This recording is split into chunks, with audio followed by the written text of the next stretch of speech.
যারা গত 5 বছর স্থানীয় কাউন্সিলর বা পঞ্চায়েত প্রধানকে না চটানোর জন্য আপনাকে বাড়ির কোনো অনুষ্ঠানে নিমন্ত্রণ করেনি, কিংবা বাজারে আপনার সঙ্গে কথা বলতে ভয় পেত, অথচ একটু আড়ালে গেলে কিংবা হোয়াটসঅ্যাপে ফোন করে বলতো কবে অভিষেক ব্যানার্জিকে গ্রেপ্তার করবেন আপনারা, সেই সব লোকজন আপনাকে আজ যদি সেটিং বলে বিভ্রান্ত করে, তাদের অবজ্ঞা করুন।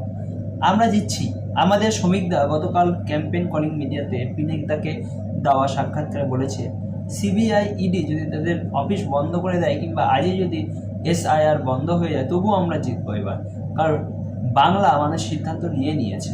না দীঘার জগন্নাথ মন্দির, না নিউটনের দুর্গা মন্দিরে ভগবান এসে বাঁচাতে পারবে এই পিসি ভাইপো সরকারকে। যে রাজ্যে হাইকোর্টের বিচারক পর্যন্ত মুখ্যমন্ত্রীকে ভয় পেয়ে শুনানি করেন না এবং প্রধান বিচারপতিও ভয়ে সেই পথ নেন, সেখানে আমাদের একমাত্র গন্তব্য পথ আমরা সবাই আজ পথে। দিলীপ দা, শুভেন্দু দা, রাহুল দা, শ্রমিক দা সহ লক্ষ লক্ষ মানুষ রোজ কোনো না কোনো জেলায় রোজ মানুষের সঙ্গে পথে। আমাদের দেশ কোনো ইসলামিক বা কমিউনিস্ট দেশ নয়। বিচার ব্যবস্থা, প্রশাসন, নির্বাচন কমিশন এবং সাংসদ হওয়ার ক্ষমতা সীমাবদ্ধ।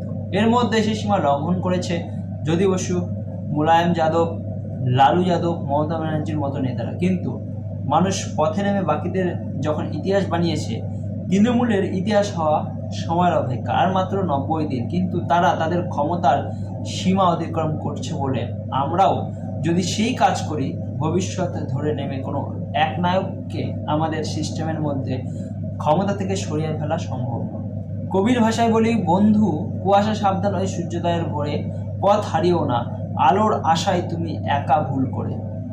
পথ মসৃণ নয়, সামনে কুয়াশা, কিন্তু সূর্যোদয় নিশ্চিত। কোনো মেরুদণ্ডহীন, দিশাহীন ভীরুর কথায় পথ হারাবেন না বন্ধু।